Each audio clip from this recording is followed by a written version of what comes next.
Hello Taurus, Sun, Moon, Rising, and Venus signs. Kamusta kayo? Sana po nasa mabuti kayong kalagayan. Welcome back po sa Star Tarot.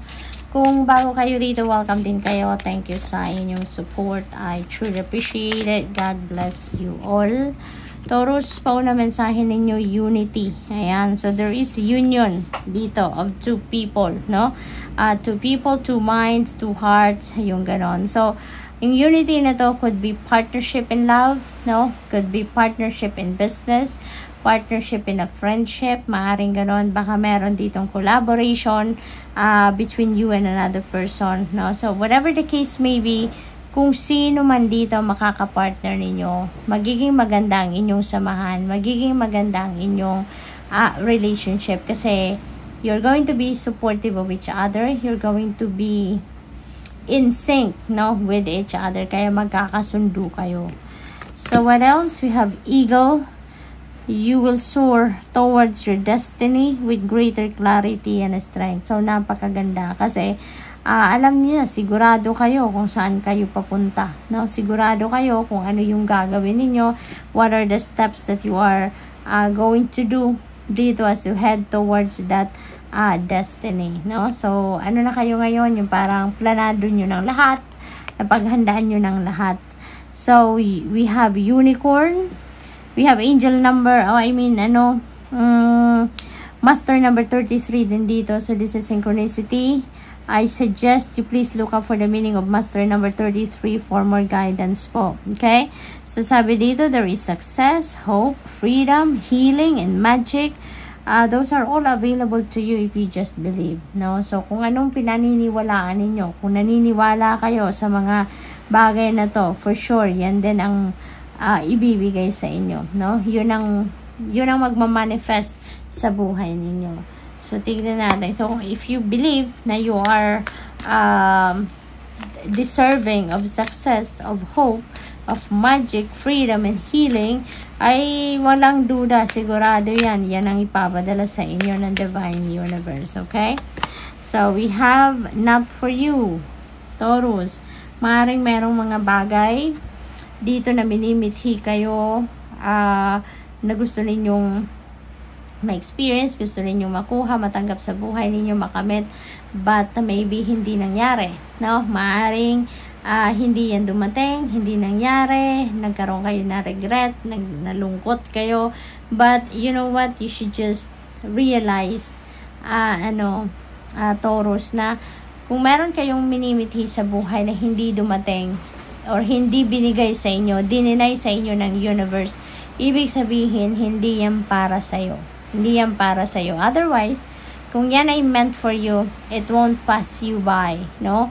Kasi kung ano ang para sa'yo, yan ay dadating at dadating, yan ay bibigay sa inyo. But since, in this case, parang hindi nangyari, hindi dumating sa, hindi talaga nangyari, hindi mo nakamit, diba? So, ibig sabihin, simple lang, hindi yan para sa'yo. And there is something way better than that na hinahanda ang universe para sa'yo. Kasi we should always remember na kung ano ang best para sa atin, no? Not necessarily na kung anong gusto natin, yun ang best sa atin, hindi ba? Hindi. Merong mga ginugusto tayong mga bagay or pangyayari, pero hindi yun ang best para sa atin. Kaya, hindi sa atin binibigay, di ba? Kaya isipin lang natin na kung ano ang best para sa atin, kung anong makakabuti sa atin, yun ang ibibigay sa atin ng universe, even if it's not what we want. Okay? Kaya in this case, wag na kayong malungkot, wag na kayong mag-dwell on what you don't have right now simply because it's not meant for you, no? It's maybe not meant for you right now, or maybe not meant for you at all. Okay? So, tignan natin kung ano pa. We have Yin. Ayan. So, nandito kayo sa energy wherein you are waiting for someone to direct you, waiting for someone to initiate the move, yung ganon. Hindi kayo yung parang boss ngayon. Kayo ngayon yung parang subordinate ng boss, no? Na naghihintay lang kayo, chillin lang kayo sa ngayon, no? Parang nasa backseat lang kayo sa ngayon. So, what else? We have loyal heart. Yan. So, maybe, siguro ang iba sa inyo, or karamihan sa inyo siguro, nasa established relationship na, At ngayon, you are going to to display your loyal heart, no, sa person ninyo. Maring ipaparamdam ninyo, ipapakita ninyo, no, i-express ninyo yung loyalty ninyo sa person ninyo. Or baka probably baka pati rin siya, no, baka parehas kayo, no, yung partners sa ngayon ay maring magpapakita at magpaparamdam ng inyong mga loyalty sa mga person ninyo. Yan, okay, we'll take that. Ito, hindi. Okay, so ito daw, nasa left ko ang kukunin natin. Alright, so sakto, 3 cards ang binigay. Alright, so we have the Hermit. Hindi, may brownout kasi ngayon. Taurus, bumabagyo dito. Okay, so Hermit energy. Ayan, so this is Virgo energy. So maybe you are dealing with your fellow earth sign na Virgo sa ngayon, or maybe you have a Virgo placement sa inyong chart. So maybe ang iba sa inyo kailangan dito na magmuni-muni. Kailangan ninyo dito na mag-solitude, spend time alone. Baka kailangan ninyo ngayon na mag-me time kayo, no? Possibly pagod kayo, possibly marami na kayong stress na naipon sa katawan ninyo, kaya panahon na para mag-declutter. So you need to rest, you need to replenish your lost energy, no? So maaaring ganun ang ganap dito for some of you. We have the World energy. Ayan, so napakaganda nito. Travel, definitely some of you are going to travel ngayon.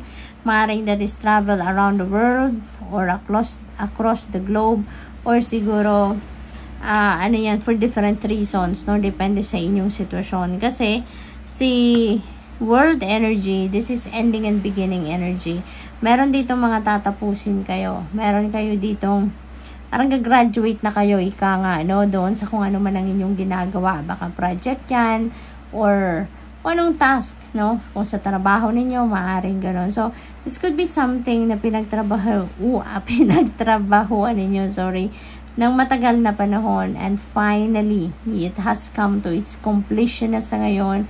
You're achieving it, you're accomplishing kung ano man yung sinet na bar ninyo or ng boss ninyo para sa inyo, yung ganon. And you're finishing it with flying colors. Kaya napakaganda. This is a time for success. Okay? Magtatagumpay kayo sa kung ano man ang ginawa ninyo dito, and you are heading towards a new beginning dito na mas excited kayo, mas confident din kayo kasi syempre nagagaling kayo sa tagumpay. Kaya kung ano man ang success dito, you also need to celebrate that.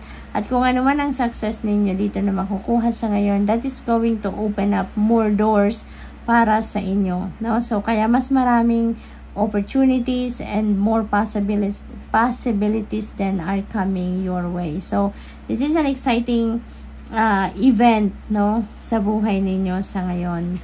So what else? We have 10 of Pentacles. Napakaganda naman nitong 10 of Pentacles, because this is about money, this is about wealth, this is about financial future, financial security and stability, yung ganon. So maganda dito kasi pang pamilya, no? Yung pera na ito parang pinaghirapan ninyong ipunin for your family, no? Hindi lang para sa inyo, but para sa inyong pamilya. Kaya siguro kung meron magtatanong sa inyo sa ngayon, nakapag-ipon ka na ba, 'di ba? For your family, for the future, masasabi ninyo na easily makakapagsagot kayo ng yes. Kasi parang si 10 of Pentacles, ibig sabihin nito na secure mo na yung inyong financial future, no? Kung hindi man kung hindi pa rin kayo nandoon, no, sana secured nyo na ang financial future ninyo. Maybe magsisimula na kayong mag-establish ng inyong financial future sa ngayon, pero yung panggagalingan ng pera, maybe established na kayo dyan. Maaring kung trabaho yan, negosyo yan, so siguro nakapag na kayo, meron na kayong siguradong pagkukunan, no, ng inyong iipunin. So probably ganun ang ganap dyan. For others of you, this could be inheritance. Maaring pinag-uusapan na ang mga mana, maaring nag-aayos na kayo ng mga dokumento, maaaring nag-uusap-usap na kayo ng inyong mga kapamilya, ano ang hatian, anong para sa'yo, anong para sa kanila, yung mga ganon ba, no? So, good luck. Thank you for watching. Love and light. Namaste.